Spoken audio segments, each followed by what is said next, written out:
Hello guys, good morning. मैं सोनिया कौशिक। आप सब कैसे हो? आई होप आप सब अच्छे होंगे, कुशल होंगे, मंगल होंगे। आज मैं आपसे ये बात मन की करने आई हूँ। पता है क्या, कई जगह हम लोगों को नहीं बोलना चाहिए। बोलते समय 10 बार सोचना चाहिए कि हम जो बोल रहे हैं वो सही बोल रहे हैं या नहीं बोल रहे हैं। और अगर सही नहीं बोल रहे हैं तो शब्द को अंदर ही रख के बाहर ना लाएं। लेकिन पता है क्या, कई जगह लोग बाग ऐसे होते हैं, जैसे माना कई जगह विद्वानों की मीटिंग चल रही हो और कुदरती होता है कि कई बार इनवाइट हो जाते हैं आम लोग भी। तो उनको ये रहता है, अरे हमें तो विद्वानों की मीटिंग में अलाउड किया है, हम जा रहे हैं वहाँ, अब हम भी अपना दिमाग दिखाएंगे, हम इतना बोलेंगे, ये करेंगे, वो करेंगे। जबकि माना जिस मकसद के ऊपर माना बात चल रही है, किसी टॉपिक के ऊपर बात चल रही है, और अगर तुम्हें नॉलेज नहीं है और वहाँ सब विद्वान बात कर रहे हैं, तो वहाँ समझदारी यही है कि तुम चुप रहो, ना बोलो और सुनो कि भाई वो क्या बात कर रहे हैं, क्या इसमें। अब तुम्हें किसी बात का पता नहीं है और तुम बोल रहे हो, तुम अपनी उपस्थिति दिखा रहे हो कि हम आए हैं भाई, हमें बुलाया गया है, और आप बोले जा रहे हो। शायद आपको उस साइड चीज़ में उतनी नॉलेज ना हो जितनी उन लोगों को नॉलेज है, और आप बोले जा रहे हो। तो जब आप चले जाओगे ना, आपकी अनुपस्थिति में जब आप नहीं होंगे, तब लोग बाग आपका मजाक बनाएंगे और तब आपके बारे में बात करेंगे कि भाई पता था नहीं और लपर लपर बोल रहा था। उसमें आपकी रेपुटेशन कम होगी। अच्छा, कई लोग ऐसे भी होते हैं कि बस अपने आप को धन्ना से समझते हैं, बस पूछो मत। जैसे माना कईयों पे पैसा आ जाता है, ठीक है, और उनकी दोस्ती कुछ गरीब लोगों से होती है, और अचानक जब वो गरीब लोग उनके सामने आ जाते हैं, या तो उन्हें पहचानने से पहली बात तो इनकार कर देते हैं कि इनसे हमारा कोई मतलब ही नहीं। बाइट एक बोल भी लेते हैं तो अपनी रहीसी दिखाने की मारी उनके साथ बात भी कर लेते हैं। तो उनको ना बात बात पे नीचा दिखाते हैं, उनको इतना नीचा दिखाते हैं, इतना नीचा दिखाते हैं कि उनके आंखों में आंसू आ जाते हैं, पर वो आंसू बाहर नहीं आ पाते। आप एक बात बताओ, गरीब आदमी को नीचा दिखा के आप महान बन जाओगे? अरे कब उस बंदे का भी समय बदल जाए। अगर माना वक्त है और समझदार इंसान है, वक्त बदलते टाइम नहीं लगता। और कभी जो आज गरीब है वो अमीर हो जाए, और आप अमीर हो और आप गरीब हो जाए, क्योंकि कर्म का खेल है ये। कर्म ना बेरा कब अच्छा हो जाए कब बुरा हो जाए। लेकिन जो तुमने उसके साथ व्यवहार किया है वो कभी भी नहीं भूलेगा। और थोड़ा छोटे लोगों को भी ये ध्यान देना चाहिए कि हमें बड़े, चाहे लाख दोस्ती है चाहे कुछ भी है, लेकिन जब दोस्त एक रहीसी दिखा रहा है तो तुम लोगों को भी उसी वे में बात करनी चाहिए कि हाँ भी अब ये दोस्त नहीं रहा, अब ये अपनापन नहीं दिखा रहा। तो उसी लहजे में जैसे तुम औरों से बात करते हो, कोई बड़ा आदमी आ जाए तो उससे ऐसे ही बात करनी चाहिए। अगर समझदार दोस्त होगा तो वो आपको बराबर में। कृष्ण जी भगवान थे, कृष्ण जी भगवान राजा थे, द्वारकाधीश थे, राजा थे। और सुदामा गरीब था जिसके घर में खाने को नहीं था, फटी साड़ी पहन रहे थे, फटे कपड़े पहन रहे थे, बच्चे फटी हुई धोती पहन रहे थे, भूखा सोते थे। और उनकी बीवी बार बार कहती थी कि आप जाओ, आपका दोस्त राजा है, आप उनसे मतलब मदद मांगो। तो वो अपनी बीवी के कहने पर कृष्ण जी से मदद मांगने गए थे कि भाई मैं तेरे कारण जा रहा हूँ, लेकिन मैं मुंह से नहीं कहूँगा। अगर उन्हें समझ आएगी तो ठीक है, लेकिन मैं अपने मुंह से नहीं कहूँगा।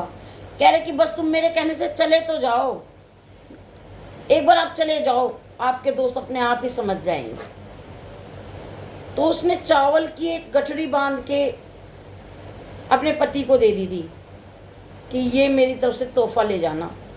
चावल भी नहीं थे, वो किसी पड़ोसन से मांग कर लाई कि बहन मेरा पति जा रहा है, मुझे थोड़े से चावल दे दे। पहले पंडितों को दान दक्षिणा मिल ही जाती थी। तो वो मुट्ठी भर चावल लेके और रोता जाए, इतना दूर का रास्ता, पैरों में कांटे छाले पड़ गए हैं, कहीं प्यास लग रही है, भूख से मूर्छित हो गए हैं, पर फिर भी एक लय लगा रखी है कि बस अपने दोस्त से मिलने जाना है। और मन में ये कि वो द्वारकाधीश है, मुझे पहचान पाएंगे। लेकिन जहाँ मित्रता होती है सच्चे मित्र होते हैं, अच्छे मित्र होते हैं, वहाँ अमीरी गरीबी नहीं देखी जाती। और जैसे ही उसके द्वार पे बोले, द्वारपाल बोले, अरे कौन है भैया, यहाँ क्या कर रहा है? कि मुझे मेरे मित्र से मिलना है। वो यूँ नहीं कहते कि मुझे राजा से मिलना है, वो कहते मुझे अपने मित्र से मिलना है, द्वारकाधीश से मिलना है।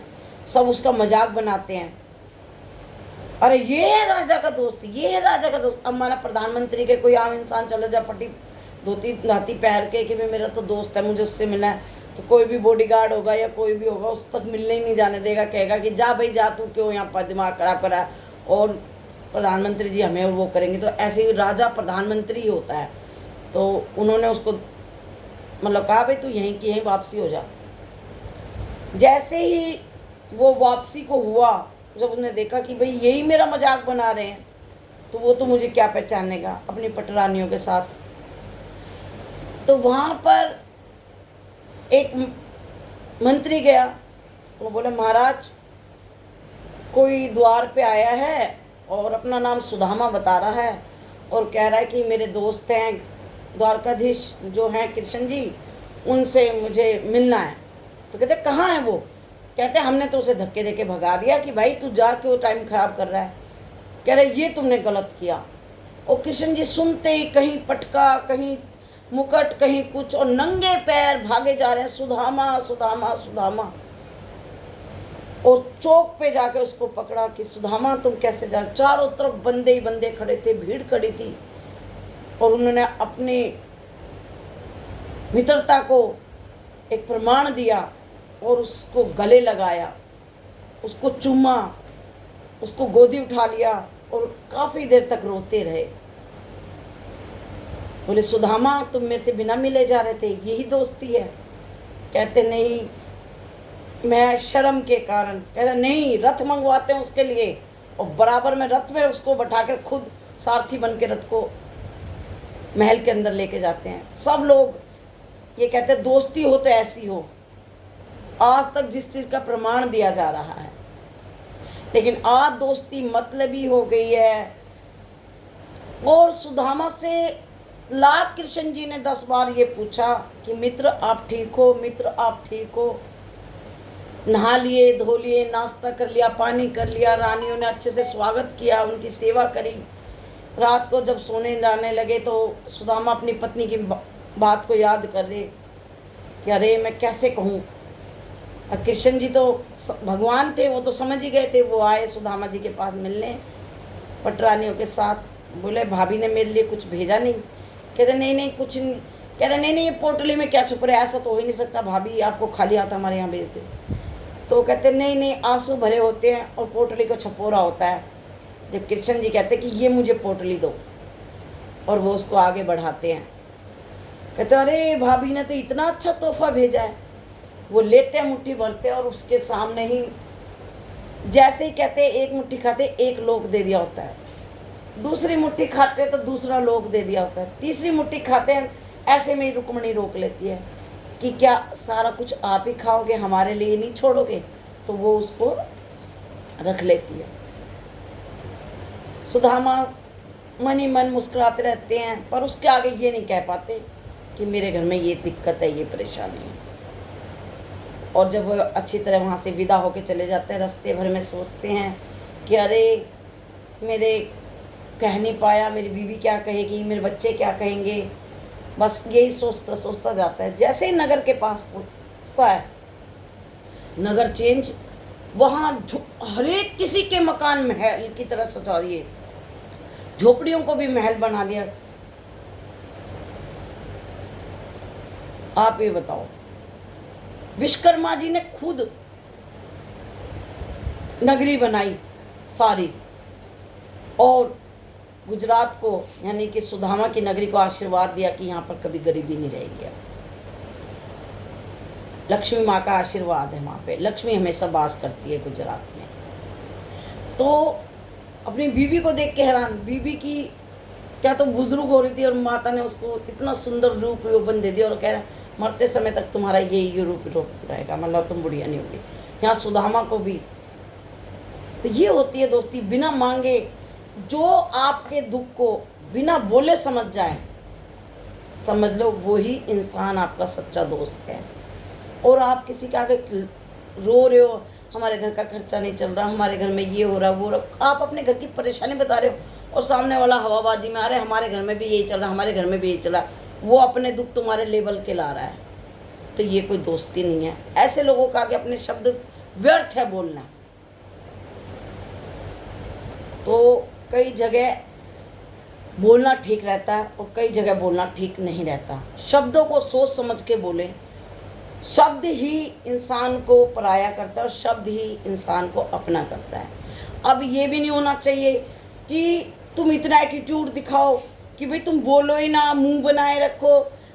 अभी सामने वाला आपसे कितनी बात करेगा, चाहे आप कितने ऊंचे ओहदे पे हो और कोई सामने वाला आपकी इज्जत करे, आपको चाय दे रहा, पानी दे रहा, आपको बेटा जी या बाबूजी करे जा रहा है, और आप बस उतना ही बोल रहे जितना सामने वाला बोल रहा है, उसके शब्दों का जवाब दे रहे हो हाँ और ना में, तो ये भी गलत है। इंसान को जैसे माना आप किसी ने आपसे बातचीत शुरू करी, आप ठीक हो, हाँ मैं ठीक हूँ, तो आगे से आपको भी तो बोलना चाहिए आप कैसे हो, आपके भी परिवार में सब ठीक है। बात जब बढ़ती है, जब थोड़ा आप बोलोगे थोड़ा वो बोलेगी। आप ये सोचो कि मैं इतना बोलूँगा बस कि जितना मेरे से पूछा जाएगा। अगर माना आपसे 2 शब्द पूछे जा रहे हैं और आप 2 शब्द ही बोल रहे हो, उत्तर दे रहे हो, आप अपने से कोई सुर में सुर नहीं मिला रहे, तो कोई सामने वाला पागल कोई ना कि आपको बोलेगा, फिर आप इस चीज़ का भी बुरा मान जाते हो कि मेरे से कोई बात नहीं कर रहा। अरे बात करने के लिए बातचीत बढ़ाई जाती है, तो आप कुछ शब्द आप बोलोगे, कुछ सामने वाला बोलेगा, तभी तो बातचीत बढ़ेगी। और आप सोचोगे मैं बैठा रहूं और मेरे से ही सब आके बात करे और मैं बस उनका हाँ ना में जवाब दूं और फिर मैं चुप होके बैठ जाऊं, तो ऐसा भी नहीं होता। कई बार चुप्पी भी बेकार होती है और आप समझदार नहीं कहलाओगे, इसमें आप पागल ही कहलाओगे। आपके जाने वाले बात, अरे बोझ उतरा इंसान का, बंदा बात ही नहीं करता, बंदा बिल्कुल ही वो नहीं करता। तो आपको खुद भी बातों में इंटरेस्ट लेना पड़ेगा, दूसरों से बात आपको भी करनी पड़ेगी। और आप सोचो नहीं मैं तो राजा हूँ, मेरे से ही सब बात करें, तो भाई सबके जेब में पैसे हैं। गरीब से गरीब भी आज के टाइम में इज्जत चाहता है। कोई तुमसे 1 बार बात करेगा, 2 बार करेगा, तीसरी बार वो भी कह देगा अरे ये तो बोरिंग आदमी है, इससे छोड़ो ना, इससे हाँ ना में ही बात कर लो बस। तो कई जगह आपको भी बोलना पड़ेगा। कुछ कहानी अगर वो अपने जीवन की बता रहे तो कुछ कहानी आपकी भी होती है। अच्छा कई लोग पता है क्या, मतलब वैसे लपर लपर लपर बोलते रहेंगे, मतलब अपनी वाले उनमें बोलते रहेंगे जहाँ उन्हें लगता है कि हाँ हमारे को हम बोलना चाहिए, ये मेरा फ्रीडम है।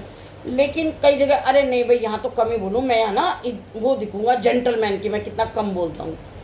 इसमें भी कोई तारीफ नहीं है, इसमें कोई बड़ाई नहीं है। इंसान को शब्द ही होते हैं जो मन जीत लेते हैं और शब्द ही होते हैं जो पराया कर देते हैं। तो आप बाकी आपकी अपनी सोच है कि आपने किस जगह बोलना और किस जगह नहीं बोलना। और एक अगर कहीं 2 मियाँ बीबी की कोई लड़ाई हो रही है, अब कहते कई बार आ जाओ आप बताओ छुड़वा दो, या 2 भाई भाइयों की लड़ाई हो रही थी बीच में आओ, कभी भी आपको बिना किसी चीज़ के अपना ओपिनियन नहीं देना चाहिए। जब तक आप पूरी जानकारी ना हो वहाँ पर आपको नहीं बोलना चाहिए। क्योंकि क्या होता है कि कई बार क्या होता है, एक आदमी प्रेजेंट नहीं है और आप उसे जानते भी नहीं हो, लेकिन सामने वाला आ जाता है अरे उससे मेरी बनती नहीं है, वो बंदी ऐसी है, इतनी घमंडी है, इतना वो है, इतना एटीट्यूड है, तो आप उसके सुर में सुर ना मिलाएं कि अरे भाई ऐसी होगी। भाई उसकी सुन के बस सुन सकते हो, हाँ भी हो सकता है आपकी नज़र में ऐसी होगी। जब तक मैं उसे देखूं नहीं, मैं उसे पहचानूं नहीं, मैं उसके बारे में कैसे ओपिनियन दे दूं कि हाँ भाई ऐसी ही होगी और पता चले बाद में कि वो बंदी अच्छी थी। तो बिना आज माना तीसरा बंदा नहीं और तुम्हारे आगे बैठ के वो उस तीसरे बंदे की बुराई कर रहा है, तो कल वो तुम्हारी भी तो बुराई कर सकता है वहाँ पे। तो इसलिए कभी भी जब तक आप किसी इंसान को अच्छी तरह ना जानो ना पहचानो तब भी अपना ओपिनियन नहीं देना चाहिए। पहले अच्छी तरह जानो समझो फिर उस बंदे के बारे में डिसीजन दो, नहीं तो बेकार है आपका बोलना। बाकी आपके अपनी सोच है, आपकी समझ है। देखो मैं ज़्यादा तो नहीं कहूँगी, लेकिन आज के टाइम में दोस्ती नाम की रह गई है। आज दोस्त कृष्ण सुदामा वाले बहुत कम मिलेंगे। और भगवान ने सब ये लीला इसलिए रची थी कि आप लोग इस लीला को आने वाले टाइम में इतना बड़ा कलयुग आएगा कि हर चीज़ खत्म हो जाएगी।